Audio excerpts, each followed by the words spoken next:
Assalamualaikum warahmatullahi wabarakatuh. Pada kesempatan ini, saya akan lanjutkan tentang Create a Face Recognition Application, Chapter 2, Local Build. Baik, ini adalah outline kita. Yang pertama adalah silakan teman-teman mengunduh kode program dan data. Kode program saya sediakan di GitHub saya, kemudian data ada pada Kaggle. Saya ambil dari Kaggle. Kemudian teman-teman silakan load har cascade, bisa diambil dari sini. Silakan di copy paste saja ke berkas yang nanti bisa kita gunakan. Kemudian pada poin yang ketiga, kita akan bersama-sama membuat model pembelajaran mesin menggunakan SVM dan Gaussian Naive Bayes. Kemudian pada poin yang nomor 4, kita akan mengadakan evaluasi model pembelajaran mesin dan mencoba untuk menyajikan model tersebut dalam sebuah API. Kemudian kita akan tes lokal menggunakan Postman. Baik, local build. Ide yang pertama, kita dapatkan dulu data dari Kaggle. Saya menggunakan Kaggle LLFB. Saya memilih beberapa image saja dari Kaggle, jadi tidak semuanya. Kemudian, data yang sudah ada kemudian akan diolah oleh preprocess.py jika teman-teman mengunduh kode program saya. Di sana ada 3 langkah besar, yaitu yang pertama adalah load har cascade, kemudian yang kedua adalah membuat mekanisme deteksi wajah. Setelah wajah berhasil dideteksi, akan di crop dari image tersebut, kemudian akan saya taruh di folder cropped image. Nah, yang ketiga adalah local train. Local train adalah berkas yang berfungsi untuk membuat model pembelajaran mesin di laptop saya. Ada 3 langkah besar, yaitu split the data. Kita bagi datanya dari data menjadi data latih dan data uji. Kemudian kita latih modelnya. Yang ketiga adalah kemudian kita evaluasi model tersebut. Langkah selanjutnya adalah kita akan menggunakan berkas predictor.py. Berkas ini berfungsi untuk menyajikan model pembelajaran mesin kita dan menjadi sebuah API. Ada 3 poin di sini, yaitu yang pertama adalah kita akan menyajikan model tersebut, kemudian kita akan mencoba sanity check dengan menyediakan sebuah endpoint yang simple saja. Kalau misalkan kita ping API tersebut, jika menjawab dan mengembalikan respon 200, maka API tersebut sudah up and running. Nah, pada poin yang ketiga, kita akan coba melakukan inference pada model kita tersebut. Menguji endpoint-nya nanti menggunakan Postman. Baik, mari kita langsung hands-on. Alhamdulillah, saya sudah berada di directory dari GitHub yang tadi sudah saya clone. Nanti teman-teman jika clone kode program GitHub saya, mungkin ada folder-folder yang tidak dibuat atau tidak ada. Jika belum ada, silakan ditambahkan saja. Yaitu misalkan ini ya, folder bonding _box _train image, crop image, dan inference input. Sementara untuk datanya, itu saya taruh di folder raw. Tapi teman-teman tentu bisa memodifikasi nama folder ini. Kalau saya klik, di sini ada 16 gambar, yaitu gambar pemain sepak bola yang saya ambil dari data Kaggle tadi, David Beckham dan Zinedine Zidane. 16 gambar inilah yang akan saya jadikan sebagai data latih, seperti itu. Oke. Pada tahap yang pertama, kita ke preprocess.py. Di sini kita harus menyediakan dulu har cascade-nya. Saya sudah menyalin har cascade, kemudian saya taruh di file ini, har cascade frontal face default. Ini merupakan pre-train model ya, dari OpenCV yang mengizinkan kita untuk mendeteksi wajah manusia dalam sebuah bingkai frame. Setelah harga tersebut kita muat juga dalam OpenCV. Nah, ini adalah alamat folder-foldernya, yaitu ada train folder, isinya adalah raw, data yang awal, kemudian ada bonding box folder, ada crop image folder. Nah, saya di sini akan membuat sebuah perulangan, di mana dalam setiap perulangan saya membaca image dari path yang sudah dispesifikasikan di sini. Saya mengaplikasikan grayscale filter, kemudian juga mengaplikasikan face cascade yang tadi sudah dimuat menggunakan har cascade. Jika terdeteksi sebuah wajah gitu ya, maka akan mengembalikan 4 buah titik koordinat, yaitu x, y, width, dan height. 4 koordinat ini pada faces ya, jika itu ada wajahnya. Namun jika tidak ada, maka ini tidak akan mengembalikan apa-apa.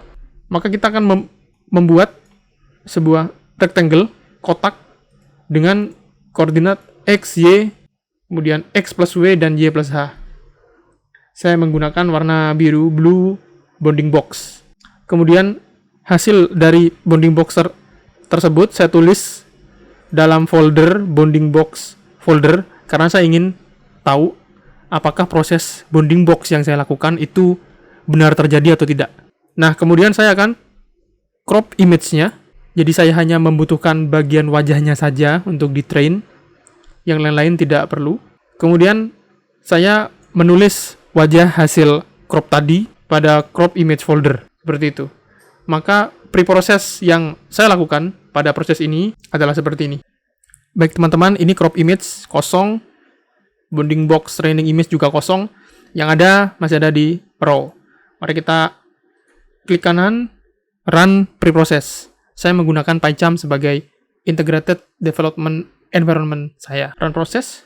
Nah, alhamdulillah proses finish with exit code 0. Nah, kemudian kita lihat pada crop image itu sudah ada 16 gambar juga. Mari kita buka. Ini hasil crop. Kalau gambar aslinya itu yang ini. Nah, pada gambar aslinya ini masih ada background. Namun setelah di crop itu hanya ada wajah dari David Beckham saja. Dan itu berlaku untuk semua wajah. Oke, langkah selanjutnya kita akan melatih model, yaitu ada di berkas local train.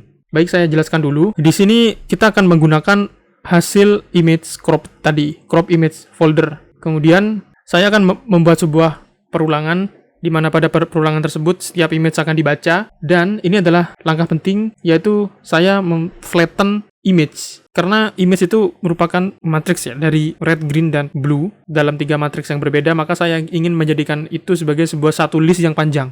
Itu dilakukan pada line nomor 18 ini. Kemudian pada line nomor 19 yang ini, itu saya mengappend label dari image tersebut. Oke, pada pendekatan yang saya lakukan, yaitu saya mengasumsikan bahwa semua shape dari array itu adalah sama, seperti itu. Jadi misalkan kalau ada array yang berukuran 200, kemudian ada array yang berukuran 1000, maka saya akan mengambil array yang berukuran 1000. Jadi semuanya akan dipukul rata, di padding gitu. Dengan pendekatan saya yang saya lakukan saat ini. Tentu ada banyak pendekatan yang teman-teman bisa lakukan, tidak perlu padding seperti saya. Nah, untuk mendapatkan konsisten array shape, maka saya mengambil shape dari setiap image, ambil yang paling besar, kemudian saya akan menambahkan 0 pada image yang lebih kecil.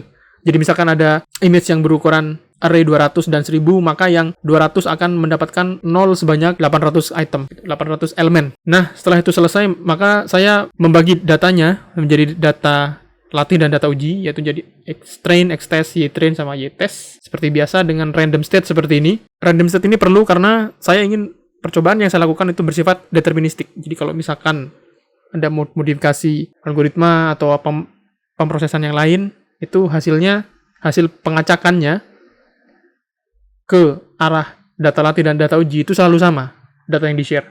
Ini penting dan mempermudah menurut saya. Baik, kemudian saya membuat data frame, kemudian ini setelah saya mengasumsikan, itu saya asumsikan jumlah fiturnya adalah 56.307 array.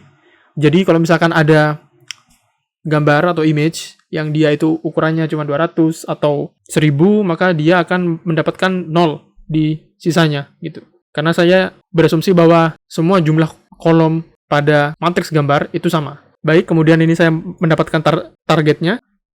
Kemudian pada line nomor 48 saya melatih model SVM, dan yang nomor 49 saya melatih model Gaussian Naive Bayes. Nah, kemudian saya mengevaluasi model tersebut, yaitu dengan sebuah loop, di mana model yang pertama adalah model SVM, yang kedua adalah Naive Bayes. Jadi saya mengambil nilai precision, recall, dan advanced score. Dan yang penting juga menurut saya adalah hanya menyimpan model yang terbaik saja. Yaitu jika advanced score salah satu model yang lebih besar, maka saya akan mengambil yang terbesar tersebut. Kemudian saya simpan seperti ini, menggunakan pickle, kemudian saya unggah ke S3 bucket. Setelah model yang saya simpan di lokal, maka saya akan lanjut model tersebut akan disimpan di S3 bucket. Saya asumsikan teman-teman sudah memiliki akun AWS dan sudah bisa membuat S3 bucket, kemudian nanti silakan S3 bucket teman-teman ditulis di sini. Oke, mari kita coba. Klik kanan, run local train. Baik, jadi saya sudah mendapatkan modelnya, yaitu untuk support vector machine. Advanced score-nya adalah 0,64 dan Gaussian Naive Bayes adalah 0,76. Maka model yang disimpan adalah model Gaussian Naive Bayes. Jika teman-teman perhatikan pada panel kiri, itu ada model.pkl, ini adalah model yang barusan saja kita simpan. Nanti kita akan menggunakan model ini di AWS. Baik teman-teman, ini modelnya sudah ada. Kita akan membuat sebuah endpoint untuk model ini. Baik, kita akan membuka predictor.py. Ini adalah Flask, di mana Flask ini saya gunakan untuk menyajikan model. Kode program ini saya dapatkan dari AWS SageMaker Sample, dan saya memodifikasi kode program tersebut menjadi seperti ini.